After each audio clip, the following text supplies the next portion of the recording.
Hello everyone. Previous 2 வீடியோவில் நம்ம எப்படி ஒரு டேட்டாபேஸ் அண்ட் ஸ்கீமாவை ஸ்னோஃப்ளேக்கில் கிரியேட் பண்ணி பார்த்துட்டோம். ஸோ இந்த வீடியோவில் எப்படி ஒரு டேபிளை கிரியேட் பண்ணி பார்க்கலாம். ஸோ அதுக்காக நம்ம யூஸ் பண்ண போகிற சின்டெக்ஸ் தான் கிரியேட் டேபிள். ஸோ அப்புறம் நம்ம நெக்ஸ்ட் என்ன கொடுக்குறோம்னா அந்த டேபிளோட நேம்.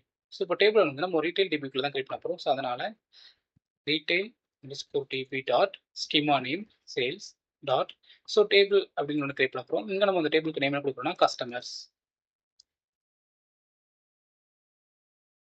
ஸோ டேபிள் கிரியேட் பண்ணிட்டோம். ஸோ டேபிள்ஸ்குள்ள ஃபீல்ட்ஸ் நம்ம வந்து இன்செர்ட் பண்ணுறதுக்கு ஓப்பன் ப்ராக்கெட்ஸ்குள்ள ஃபீல்ட் நேம் கொடுக்குறோம். ஃபர்ஸ்ட் கஸ்டமர் ஐடின்னு சொல்லி கொடுக்கலாம். Customer ID.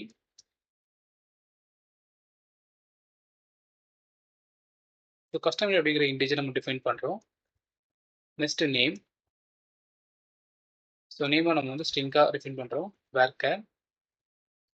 அப்புறம் email ID. Next phone number. இது ஃபைனலாக அவங்களோட சிட்டி. ஸோ இந்த ஃபீல்ட்ஸை பேசிக்ஸாக வச்சு நம்ம வந்து இப்போ ஒரு டேபிள் கிரியேட் பண்ணியிருக்கிறோம்.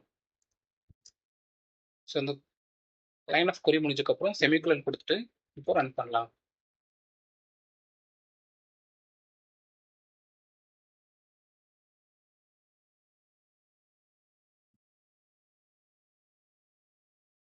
ஸோ சக்ஸஸ்ஃபுல்லாக நம்ம வந்து டேபிளை கிரியேட் பண்ணிட்டோம். ஸோ நம்ம டேபிளை டிஸ்கிரைப் பண்ணி பார்க்கலாம்.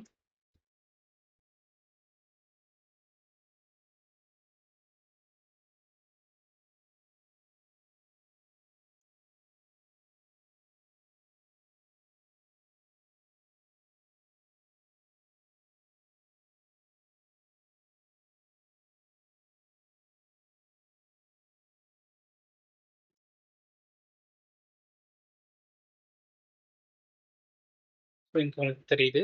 So customer ID, name, phone, email, city. So இந்த ஃபீல்ட்ஸை பேசிக்ஸாக வச்சு நம்ம இப்போ வந்து ஒரு டேபிளை கிரியேட் பண்ணிட்டோம் ஸ்னோஃப்ளேக்ல. ஸோ எப்படி ஒரு டேபிளில் டேட்டா இன்சர்ட் பண்ணுறது அப்படின்னு பார்க்கலாம். ஸோ அதுக்காக நம்ம யூஸ் பண்ணுற கமெண்ட் தான், அதாவது சின்டாக்ஸ் தான் insert into. So insert into syntax use பண்ணி அதுக்கப்புறம் நம்ம எந்த டேபிளில் டேட்டா இன்க்ளோஸ் பண்ண போகிறோமோ அந்த டேபிள் நேம், ஸோ அந்த ஃபீல்டு நேம். ஸோ இங்கே நம்ம சைன் அப் டேட் அப்படிங்கிறத ஆட் பண்ணல. ஸோ அதை ரிமூவ் பண்ணிவிட்டு table name, field name. So அந்த ஃபீல்ட்ஸ்க்கான வேல்யூஸ் சொல்கிறனால வேல்யூஸ் கொடுத்துட்டு ஒவ்வொரு ரோவையும் நம்ம ஓப்பன் ப்ராக்கெட் க்ளோஸ் ப்ராக்கெட்டுக்குள்ளே கொடுத்து கமா கொடுத்தோம்னா ஸோ அந்த கொரி ரன் பண்ணலாம். ஸோ சக்ஸஸ்ஃபுல்லாக இப்போ நம்ம பண்ணிட்டோம், டேட்டாவை நம்மளோட டேபிளில் லோட் பண்ணிட்டோம். ஓகே. ஸோ நெக்ஸ்ட் வீடியோவில் நம்ம எப்படி அடுத்து டேட்டா ப்ராசஸ் பண்ணலாம், அனலிட்டிக்ஸ்க்கு வியூ பண்ணலாம் அப்படின்றத பார்க்கலாம்.